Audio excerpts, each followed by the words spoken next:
Hello guys everybody, this is for another update video. Welcome to our just channel থেকে স্বাগতম everybody. চলে আসলাম, মনটা সকালবেলা খারাপ, তাই আসলে আজকে মেট্রো দিয়ে উত্তরা যাওয়ার একটা প্ল্যানিং করলাম। সো আর দেরি না করে বেরিয়ে ফেললাম উত্তরার উদ্দেশ্যে রওনা আজকে। সো ভালোই লাগতেছে আসলে প্রকৃতির সেই বাতাস। অনেক দিন পর আসলে নিরালে বাতাস খাই না, কতদিন হয়ে গেল। মেট্রো রেল আসলে যানজট হয়, অফিস শেষ হলে প্রচুর যানজট হয়, কিন্তু আজকে মোটামুটি ফাঁকা আছে। সেই ফাঁকার সুযোগটা নিয়ে আসলে আমি রওনা দিয়ে দিলাম। সো এভরিওয়ান, ঘুরলাম ফিরলাম, খাইলাম দাইলাম, খুবই ভালো লাগতেছে। ভালো লাগার পরে আর কি করার, এভরিওয়ান চেষ্টা করতেছি আপনাদেরকে ভালো ভালো ভিডিও দেওয়ার জন্য। সো স্লো মোশনে করলাম না, ডাইরেক্ট যে ভিডিওটা করলাম সেই ভিডিওটাই আপনাদের মাঝে আপলোড দিয়ে দিলাম।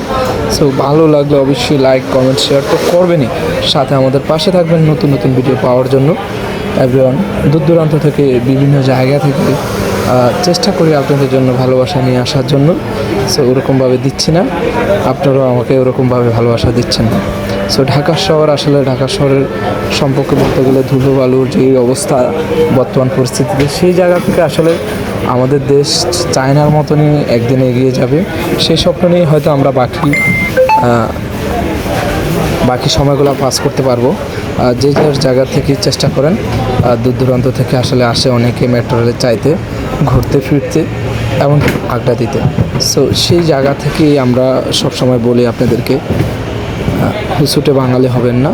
সর্বোচ্চ চেষ্টা করবেন আপনার সব কিছু নিরাপদ রাখার জন্য। মেট্রো রেলে অনেকে এসে দেখি বিভিন্ন রকমের ভিডিও করে, বিভিন্ন রকমের কারুকালাম করে। সো কারুকালাম করতে গেলেই বিপদ হয়ে যায়। সো এভরিওয়ান, আর কি আর করার। সো নিজেকে একটু ফ্রেশনেসের জন্য ঘুরে আসলাম দিয়াবাড়ি কিংবা 300 ফিট, যে যেখানে যান না কেন, ভালো থাকবেন, সুস্থ থাকবেন। আল্লাহ হাফেজ।